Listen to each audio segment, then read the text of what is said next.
I was in the middle of a class in my sophomore year. We were on a group project. I saw almost all the students working, learning, and also asking for opinions. My professor was so happy like a little child in Disneyland. Everything was fun.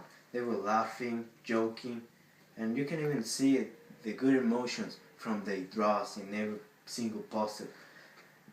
And I was there, sitting, doing nothing. I just pretending like I was happy, but I wasn't. And why? Maybe of my color of skin, maybe because I was Mexican, or maybe the stereotypes. I don't know why. My professor come and say to me, "Come on, work with your group." And I agree with her. I pulled my chair close to them, and I was excited because I want to work with them and share some opinions. But they just look at me. I was someone of another planet and another just ignored me. I just want to work with them, share my ideas, be a member of a group. But they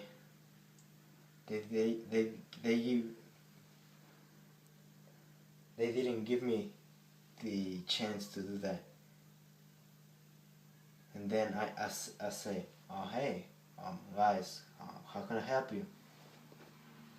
Nobody answered that. Three seconds later, a girl, only a girl, said to me, "Hey, you can hold the poster when we're finished. Hold the poster." I said okay, but inside of me, I was angry. Why? Maybe for the stereotypes. Then after all the presentations, I saw almost all my Hispanic friends doing the same thing that I did, holding the poster and doing nothing. After the class, I went with them, and they were just laughing because they didn't do anything. And I was angry with them, with my group, and with myself. I can be better than that. Everyone is talking that the stereotypes are bad and harmful. But how we are going to change that if we are not willing to fight against it? My friends continue doing nothing for the rest of the year. But I face my problems and I try to be helpful in my group.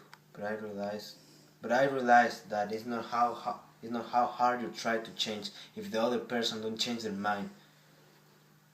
If that is the case, you can do nothing. I was entering in the train. I watched people standing because apparently there wasn't a seat available, and I was standing in the train for a station.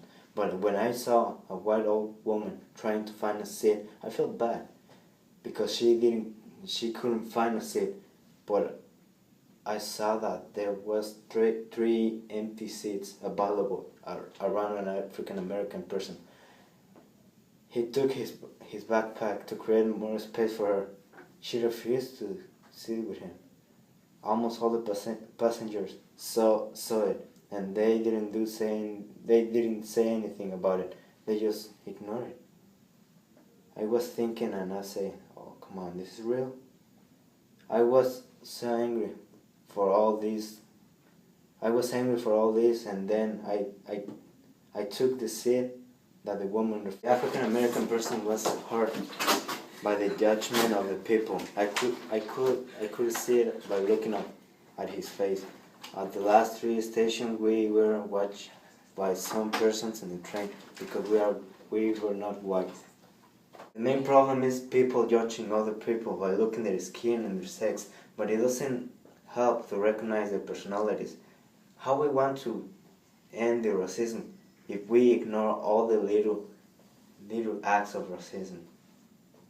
Some people say that they hate racism, but they avoid the new persons that came from another country or even though from another city. We should change that to create a better world. But the reality is that people are people, and it's difficult, maybe too difficult to change our society. That's why, as an individual, you have to show all the society that life is without racism is better, and think that persons like you make a world simple, enjoyable, and good. Thank you for watching.